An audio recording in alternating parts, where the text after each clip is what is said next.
Imagine, imagine your children or your grandchildren coming to you and saying, Mama, Daddy, Papa, Grandma, I was at school today and they taught us about the first black president. They taught us about the first black vice president. What did they do for us, Mommy and Daddy, Papa and Mama? And if you gotta look them in their eyes, because we don't want to lie to our children, right? So you gotta look them in their eyes and tell them, well, to be honest with you, sweetie, they really tried to make sure you didn't get here. What do you mean, Mama, Papa, Mama, Daddy? Their legacy, the legacy of these two black faces, because we know Kamala not black, even her birth certificate says it, but we're not gonna do that. Barack Obama was raised in a single parent white household. So, but we're not gonna do that. They were black faces, and that's what they ran as, the first black this, the first black that. So we just gonna leave it there. But their legacy, Obama, was gay rights, passing gay marriage, lighting the White House up in rainbow colors for LGBTQ. That's his legacy. That's his legacy. If you go in the Smithsonian Museum, where they have every president, he's the only president they got in a bed of flowers. His legacy is always going to be remembered as being pro-LGBTQ, which prevents childbirth. If you're gay, the same sex can't make children. And Kamala, the first black, quote unquote, air quotes, first black vice president, and was trying to be the first woman black president. Main objective was for your daughter to be whores. Did you see her campaign?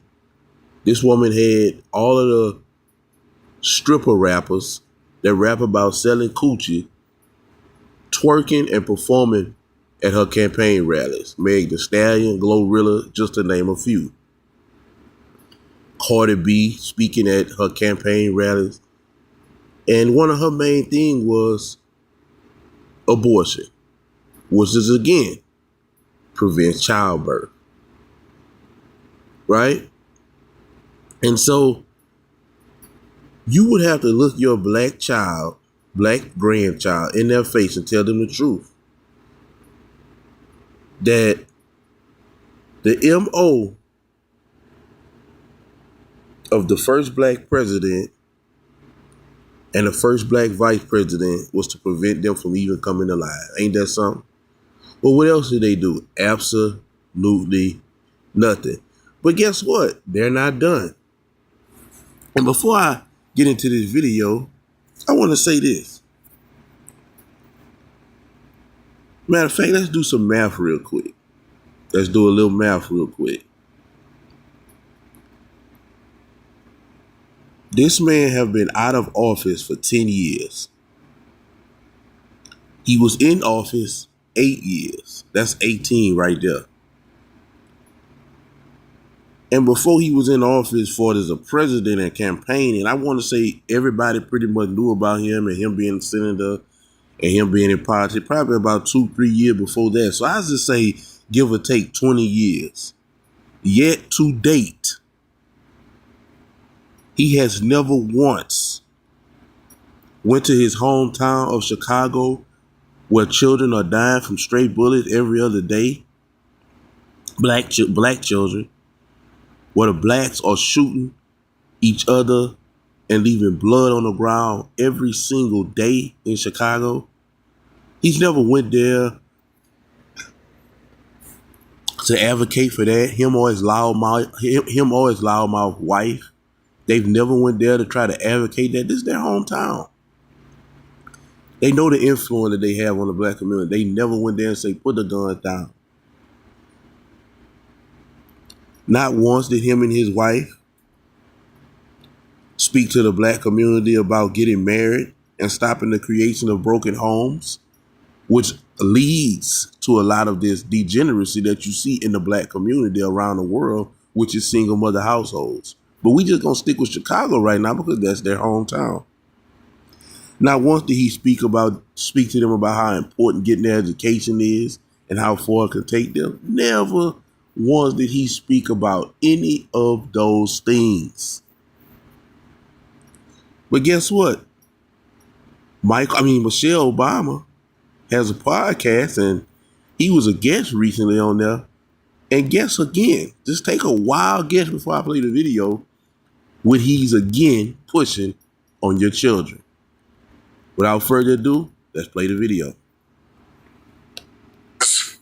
I had a gay professor in college at a time when openly gay folks still weren't out of line, who became one of my favorite professors and was a great guy and would call me out when I started he was your saying favorite, stuff that was ignorant. Your role model. You need that to show empathy and kindness. And by the way, you need that person in your friend group so that if you then have a boy who's gay or non-binary or what have you, they have somebody that they can go, okay, I'm not alone. I had a gay professor in college at a time. And again, he's pushing now, still doubling down on the LGBTQ and telling you, not that your son needs to get education, not that your son shouldn't be listening to rap music and the degeneracy that pushes on him, not that he should be focusing on his education to the point where he can probably be in his position one day and be the next president. Not to put the guns down and stop killing each other. He's telling you that your son needs a gay friend. Again, man, this is why I have a deep repugnance for these people, man, because I don't know if they just want. I'm at a point now where I'm thinking that I know they under the spirit of Satan. That's number one. We're going to get that out of the way. But I'm starting to think that they don't want black people to do good. Knowing the influence that you have, and this is the stuff that you're saying when you can be using that platform to say other stuff like the stuff I've aforementioned, says everything about these people, man. But I'm gonna close this video out. With a short video by my boy Marquette Devon. And he's gonna tell you he's gonna tell you who you are if you still at this point today, 2025, support the Obamas. He's gonna tell you who you are. Thank y'all for listening to your boy Vernon checking out. And kindness and if you think Obama was something for black people, you are some unique kind of fool. And let me remind you that every time there's an opportunity to do something for black people, it always ends up being people of color, not black people in particular. And you might say, well, Marquette, what's the difference? Well, the difference is that people of color are not black people. People of color is a big grouping that basically includes everyone except whites, which is a strange grouping. However, they were able to make specific legislation, Obama, for the LGBTQ, but not for you. You are a special fool if you think Obama was for you. He used you. Let's run that back. We got to run that back for the culture. If you think Obama was something for black people, you are some unique kind of fool. And let me remind you that every time there's an opportunity to do something for black people, it always ends up being people of color, not black people in particular. And you might say, well, Marquette, what's the difference? Well, the difference is that people of color are not black people. People of color is a big grouping that basically includes everyone except whites, which is a strange grouping. However, they were able to make specific legislation, Obama, for the LGBTQ, but not for you. You are a special fool if you think Obama was for you. He used you.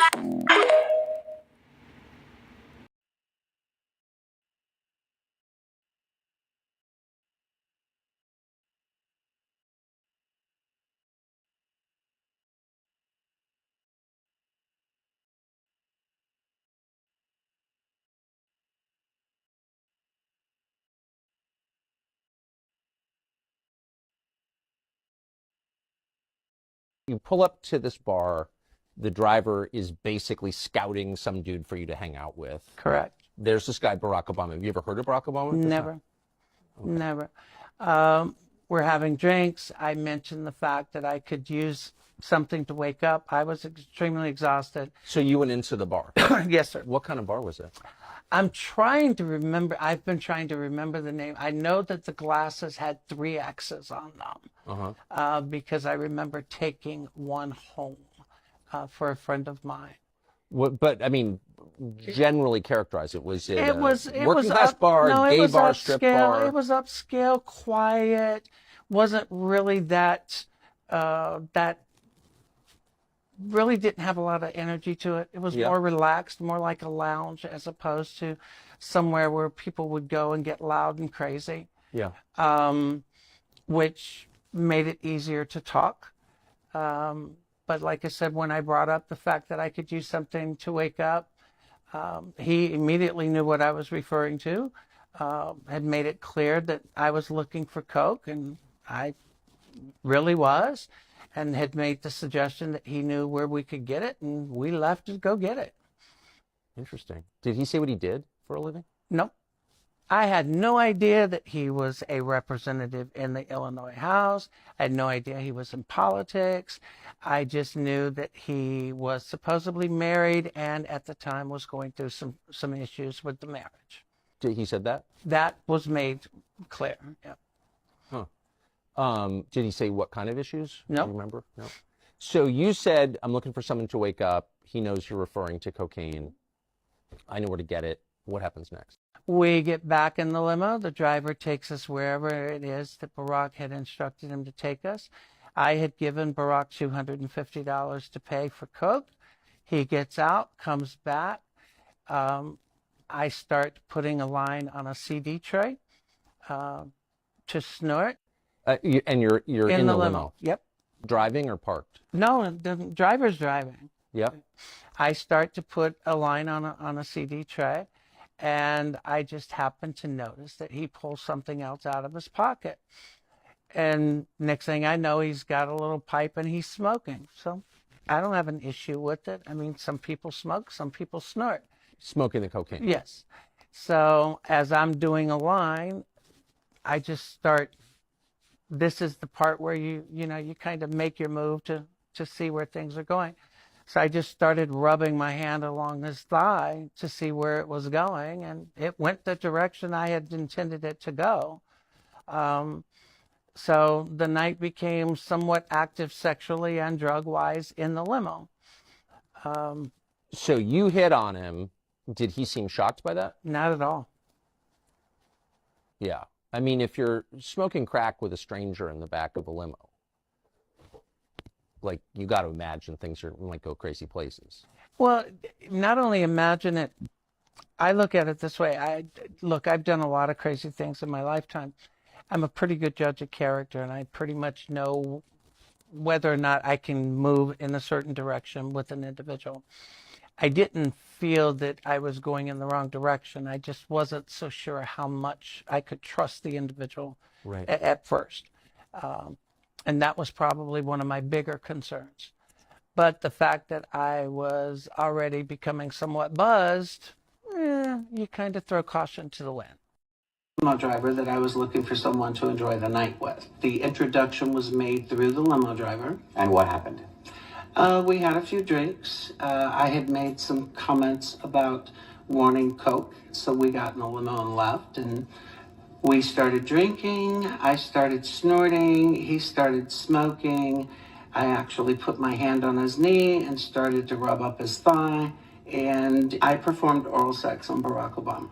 The following day, I actually get a knock on my hotel room door in Gurnee, Illinois, only to find Barack Obama standing in front of it. He had actually come back for seconds.